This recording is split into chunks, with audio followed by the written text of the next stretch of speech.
శ్రీమాత్రే నమః. శ్రీ గురుభ్యో నమః. తదుపరి మకర రాశి.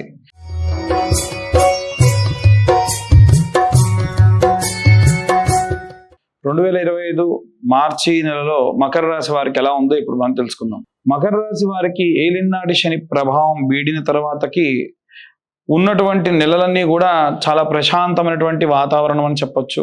కానీ ఏలినాటి శని విడిచి వెళ్ళిన తర్వాతకి చూసుకున్నట్టయితే వారి వారి గ్రహస్థితులను బట్టి, ఇప్పుడు మళ్ళీ నేను చెప్పినటువంటి విషయం ఏంటంటే గోచార రీత్యా ఇప్పుడు చెబుతున్నాను తప్ప మీ డేట్ ఆఫ్ బర్త్ టైంని బట్టి ఇంకా ఉచ్చ స్థితిలో ఉందా, నీచ స్థితిలో ఉందా, అద్భుతంగా ఉందా కూడా మనం క్యాలిక్యులేట్ చేయొచ్చు, పూర్తిగా విశ్లేషణగా చెప్పుకోవచ్చు. ఇప్పుడైతే గోచార రీత్యా అందరినీ దృష్టిలో పెట్టుకొని ఈ మకర రాశి వారికి సంబంధించి విద్యార్థి దశలో ఉన్నటువంటి వాళ్ళ విషయానికి వస్తే ఆందోళన అంటే ఏవైనా ఎగ్జామ్స్ రాసి మార్క్స్ ఎలా వస్తాయన్న ఆందోళన, ఒకవేళ ఎగ్జామ్ రాయబోతుంటే వామ్మో ఎగ్జామ్ ఎలా రాస్తానో అనే ఆందోళన, వీరిపైన ఎక్స్పెక్టేషన్స్ బాగా పెట్టుకున్నారు, ఎంతవరకు రీచ్ అవుతాను అనేటువంటి బాధ అధికంగా ఉంటుంది. ఇక ఎవరైతే గృహిణులు ఉంటారో కుటుంబ సౌఖ్యము అందరూ ఆనందంగా ఆహ్లాదంగా ఉండేట్టుగా ప్రయత్నిస్తూ ఉంటారు. ఎవరైతే ఉద్యోగస్తులు ఉంటారో గతంలో వచ్చినటువంటి అవకాశం చేజారిందని వచ్చిన ప్రతి అవకాశాన్ని అందిపుచ్చుకునేటువంటి క్రమంలో ప్రయత్నిస్తూ ఉంటారు. ముఖ్యంగా గతంలో వచ్చినటువంటి అవకాశాలలోనే మళ్ళీ ఒక అవకాశం తిరిగి వచ్చినా ఈసారి వాళ్ళు జాప్యం చేయడం, ఆలస్యం చేయడం, ఎక్స్పెక్ట్ చేసిన టైంకి ఆ ఉద్యోగం రాకపోవడం, మారాలనుకున్నటువంటి ఉద్యోగం మారలేకపోవడం, జరగాల్సినటువంటి పనులన్నీ కూడా ప్రాపర్గా జరగకపోవడం, ఇవన్నీ కూడా మైండ్లో పెట్టుకొని కాస్త వ్యాపారస్తులు ఎవరైతే ఉన్నారో వాళ్ళ విషయానికి వస్తే స్నేహితులతోని వివాదానికి రావడం, అసలు ఎప్పుడు ఎక్స్పెక్ట్ చేయనటువంటి వ్యక్తులతోని వైరం పెట్టుకోవడం, ఉద్యోగస్తులు కానీ వ్యాపారస్తులు కానీ అసలు ఈ వ్యక్తితోని నా స్నేహితుడైనటువంటి వీడితోని గొడవ పడతానని కల్లో కూడా అనుకోలేదు అనేటువంటి విషయం జరగడం, ఇవన్నీ కూడా జరుగుతాయి. కాబట్టి వీలైనంత వరకు కూడా వీరు దక్షిణామూర్తి లేదా కాలభైరవ అష్టకాన్ని చదవడం వినడం చాలా మంచిది. ఇక ముఖ్యంగా చూసుకున్నట్టయితే ఈ యొక్క సినీ రాజకీయ రంగాల్లో ఉన్నటువంటి వాళ్ళు వీళ్ళ దగ్గర ఉండేటువంటి పిఏలు కానీ కోఆర్డినేటర్స్ కానీ ఎవరైతే ఉంటారో వారి ద్వారా వాళ్ళు చేసినటువంటి చిన్న తప్పిదం ద్వారా చెడ్డ పేరు రావడము, లేదా కమ్యూనికేషన్ ప్రాబ్లం వల్ల అవతల వాళ్ళు 7 గంటలకు రమ్మంటే వీళ్ళు ఉదయం 7 గంటలకు అనుకోవడం, అది సాయంత్రం 7 అవ్వడం, ఇలాంటివి. లేదా ఒక ప్రదేశం పేరు చెప్తే అదే ప్రదేశం పేరు ఇంకో చోట కూడా ఉంటే ఒక చోటికి వెళ్ళబోయి ఇంకో చోటికి వెళ్ళడం, ఇదంతా మిస్కమ్యూనికేషన్ వల్ల జరిగేటువంటి ఇబ్బందులు, ఇవన్నీ జరిగి ఇబ్బంది పడుతూ ఉంటారు. అలాగే ఎవరైతే ఈ యొక్క కోర్టుల చుట్టూ తిరుగుతూ ఉన్నారు, కోర్టు వ్యవహారాలు, గొడవలు, చికాకులు, డీవర్స్, అన్ని రకాలుగా ఉన్నటువంటి వాళ్ళు ఎట్టి పరిస్థితుల్లో ఏదైనా సాకు చెప్పైనా సరే ఈ నెలలో ఈ కోర్టుకి వెళ్లకుండా ఉండడం మంచిది. ఎందుకంటే సమయం బాగాలేనప్పుడు మనం ప్రశాంతంగా గోప్యంగా పక్కన ఉండాలి తప్ప ఏదైనా హాస్పిటల్లో అడ్మిట్ అయ్యానని నిజంగానే ఒక హాస్పిటల్కి వెళ్ళి ఇంత ఓపీ తీసుకొని ఆరోగ్యం బాగాలేదని చెప్పండి తప్ప వెళ్తే మటుకు మీకే నష్టం. ఇక ఎవరైతే విదేశాలకు ప్రయాణం చేయాలనుకుంటూ ఉన్నారో సూర్యాష్టకము లేదా ఈ యొక్క ఆదిత్య హృదయము జపము చేయించుకొని తీర్థం తీసుకొని వెళ్ళండి. ఎందుకంటే సూర్యగ్రహ ఆనుకూల స్థితి లేకుంటే ఈ రాశి వారికి అంత శ్రేయస్కరం కాదు. శనికి సూర్యుడికి పడదు కాబట్టి మీకు రాష్ట్రాధిపతి శని కాబట్టి ఈ యొక్క ఏలినాటి శని ప్రభావం వీడింది కాబట్టి కాస్త సూర్యుడి యొక్క అనుకూల స్థితి మీకు ఉంటేనే మీరు వెళ్ళి ఏమైనా సాధించగలరు. అలాగే రైతులు, కుల వృత్తులు చేసేటువంటి వారు సాయంత్రం తర్వాతకు చేసేటువంటి పనులకు మానుకోండి. ఉదయం పూట వెలుగున్నంత వరకే మీరు పనులన్నీ కూడా చక్కబెట్టుకోండి, లేకుంటే ఏవైనా సరే ఆరోగ్య సమస్యలు విపరీతంగా వచ్చే అవకాశం ఉంది. పిల్లల దగ్గర లేకుండా ఉన్నటువంటి వృద్ధాప్యంలో ఉన్నటువంటి వాళ్ళకి జారి కింద పడడం కానీ, యాక్సిడెంట్ అవ్వడం కానీ, బోన్ ఫ్రాక్చర్స్ కానీ, బోన్కి సంబంధించిన సర్జరీలు అనే అవకాశం ఉంది, జాగ్రత్త. ఇవన్నీ కూడా గోచార రీత్యా చెప్పేటువంటి విషయంలో మీ పూర్తి డేట్ ఆఫ్ బర్త్ టైం ఉంటే జాతకం ఇంకా డీటెయిల్గా మీతోని 70 పేజీల్లో రాసి మీతో విశ్లేషణగా చెప్పడం జరుగుతుంది. వీళ్ళందరికీ సంబంధించి ఎలాంటి మంత్రం చదువుకోవాలి, ఎలాంటి రెమెడీస్ పాటించాలో ఇప్పుడు మనం తెలుసుకుందాం.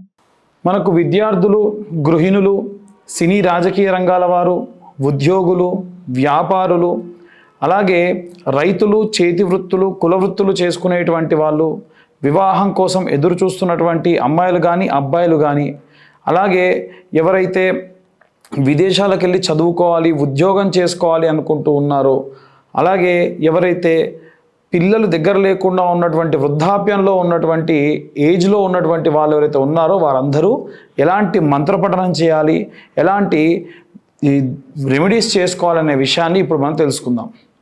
మనకి విద్యార్థుల విషయానికి వస్తే నీలా సరస్వతి స్తోత్రము అనేటువంటి మంత్రపఠనం చేయడం చాలా చాలా విశేషమైనటువంటి ప్రతిఫలం కనిపిస్తూ ఉంది. వీలైతే మీ పిల్లలతోని ప్రతిరోజు కూడా ఈ యొక్క ఆవు నెయ్యితో దీపారాధన చేయడం కూడా విశేష ప్రతిఫలం కనిపిస్తూ ఉంది. అలాగే ఎవరైతే ఈ యొక్క ఇంట్లో ఉండేటువంటి గృహిణులు ఉన్నారో ఈ మాసమంతా కూడా, ఎందుకంటే మాసాంతానికి వచ్చేసరికి షష్ఠగ్రహ కూటమి కారణం వల్ల విపరీతమైనటువంటి ఇంట్లో రకరకాలైనటువంటి మార్పులు జరగడం వల్ల ప్రతి నిత్యము ఒక శుక్రవారం నుండి ప్రారంభించి చిన్న గౌరమ్మను చేసుకొని అమ్మవారిని మీ యొక్క పూజా గదిలో ఉంచుకొని శ్రీమాత్రే నమః అనేటువంటి మంత్రాన్ని వీలైనన్ని సార్లు, అధమంలో అధమం 11 సార్లు చదువుతూ ఆ కుంకుమార్చన చేయడం వల్ల ప్రతిరోజు మీరు ఏ పనికి వెళ్ళినా నిత్యము ఆరాధన చేసిన తర్వాత ఆ కుంకుమను ధరించడం వల్ల కూడా విశేషమైనటువంటి ప్రతిఫలం దక్కుతూ ఉంది. మనం సాధారణంగా తాగేటువంటివి నీళ్లు, అవే నీళ్లు ఒక శంఖంలో పోసి దేవుడి దగ్గర పెడితే తీర్థము, అలాగే మామూలుగా పెట్టుకుంటే కుంకుమ, అదే కుంకుమ దేవతార్చనకు వాడి పెట్టుకుంటే ప్రసాదము.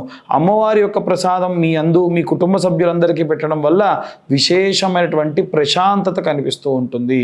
అలాగే ఎవరైతే ఉద్యోగస్తులు ఉన్నారో వీరు ఈ నెలంతా కూడా, ఎందుకంటే గ్రహ సంచారం రీత్యా 6 గ్రహములు ఒకే ఇంటికి చేరడము, చాలా మందంగా నడిచేటువంటి మందగమనుడుగా పిలిచేటువంటి శని, అలాగే అత్యంత వేగంగా సంచరించేటువంటి చంద్రుడు, వీరు గ్రహ సంచారం చేస్తూ షష్ఠగ్రహ కూటమి ఏర్పడేటువంటి పరిస్థితులలో అందరికీ కూడా విపరీతమైనటువంటి అలాగే మిశ్రమ ఫలితాలు అధికంగా గోచరించే అవకాశం ఉన్న కారణం వల్ల దక్షిణామూర్తి స్తోత్రము చదవడం చాలా మంచిది. అలాగే ఎవరైతే ఈ యొక్క వ్యాపారం చేసుకుంటూ ఉన్నారో వారు నిత్యము కుబేర మంత్రము అలాగే దక్షిణామూర్తి స్తోత్రము చదువుకోవడము విశేష ప్రతిఫలాన్ని ఇస్తుంది. అలాగే ఎవరైతే ఈ యొక్క సినీ రాజకీయ రంగాల్లో ఉన్నటువంటి వారు ఉన్నారో ఈ మాసమునందు, అది కూడా ప్రథమార్థము కంటే ద్వితీయార్థములో చండీ హోమము చేసుకోవడము, ఆ యొక్క చండీ హోమం చేసినటువంటి భస్మాన్ని తీసుకొని మీ దగ్గర కొద్దిగా పెట్టుకోవడము, నిత్యము దూర ప్రయాణాలు చేయాల్సి వచ్చినప్పుడు ఒక నిమ్మకాయని తీసుకొని కొద్దిగా కోసి దాంట్లో అమ్మవారి యొక్క ఆ యొక్క హోమ ప్రసాదాన్ని వేసి జోబులో పెట్టుకోవడం వల్ల, లేదా మీరు వెళ్ళేటువంటి వాహనంలో ఉంచడం వల్ల ప్రమాదాలు రాకుండా ఎప్పుడూ కూడా కాపాడుతూ ఉంటారు.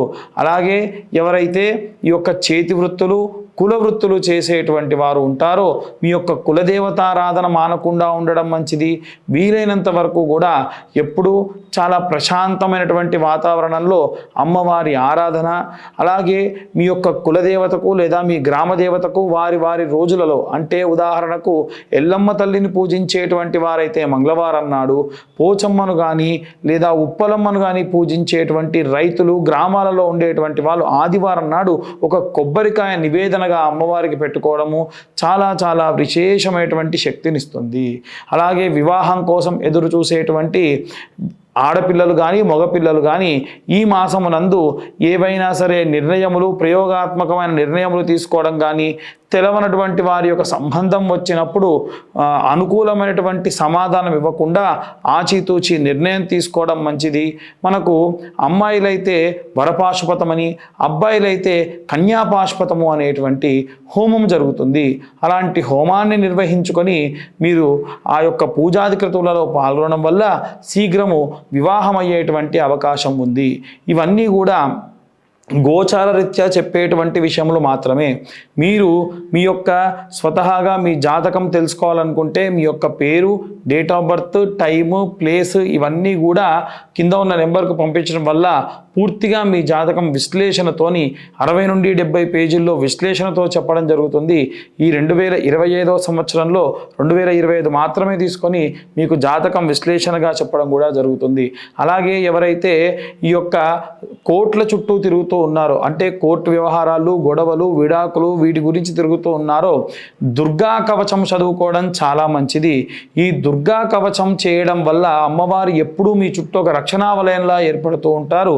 అలాగే మీ దగ్గరలో ఉన్నటువంటి కాళీమాత దేవాలయానికి వెళ్ళి ఈ యొక్క విదేశాలకు వెళ్ళేటువంటి విద్యార్థులు కానీ ఉద్యోగస్తులు కానీ కోర్టు వ్యవహారాల్లో వెళ్ళేటువంటి వారు వీరందరూ కూడా అమ్మవారి దగ్గర పూజించినటువంటి కుంకుమను తీసుకొని ఒక పేపర్లో వేసుకొని పొట్లంగా కట్టుకొని మీ దగ్గర ఉంచుకొని వెళ్ళడం వల్ల చాలా ప్రశాంతంగా ఆ యొక్క కార్యక్రమాలు పూర్తి కావడము, ఎటువంటి ప్రయాణాల్లో ఇబ్బందులు కానీ వెళ్ళిన తర్వాతకి ఎటువంటి ఇబ్బందులు జరగకుండా అమ్మవారి యొక్క కృపా కటాక్షాలు ఎప్పుడూ కాపాడుతూ ఉంటాయి.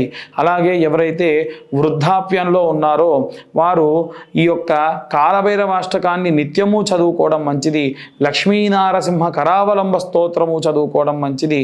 శారీరకమైనటువంటి బాధ, దగ్గర ఎవరూ లేకుండా ఇబ్బంది పడడము, ఈ యొక్క ఏజ్ ఎక్కువ ఉన్నటువంటి వారికి చాలామందికి చాలా రకాలైనటువంటి ఇబ్బందులు వచ్చే అవకాశం ఉన్నాయి. ముఖ్యంగా కీళ్ళ నొప్పులు, కీళ్ళ వాతములు, ఈ యొక్క బొక్కల నొప్పులు అంటే బోన్స్కి సంబంధించి విపరీతమైన నొప్పి, వెన్ను నొప్పి, నిద్రలేమి, ఇలాంటి ఇబ్బందులు ఈ మాసమునందు ఈ వర్గంలో ఉన్నటువంటి వారందరికీ అంటే వృద్ధాప్యం బాగా వచ్చినటువంటి వారందరికీ ఉన్న కారణం వల్ల మీరు కాలభైరవాష్టకం రోజు అసుర సంధ్యా సమయాన చదువుకోవడము, అలాగే మీరు నువ్వుల నూనె అలాగే ఆముదము కలిపినటువంటి నూనెతో దీపారాధన చేయడము విశేషమైనటువంటి శక్తినిస్తుంది. కాబట్టి వీరందరూ కూడా మీ యొక్క గోచరరీత్యా మాత్రమే చెప్పడం జరుగుతుంది. పూర్తి జాతక విశ్లేషణ కావాలి అని అంటే కింద ఉన్న నెంబర్కి కాంటాక్ట్ చేయొచ్చు, మీ యొక్క జాతకం గురించి తెలుసుకోవచ్చు. ఇవి ఈ యొక్క మార్చి నెల యొక్క మాస ఫలితములు.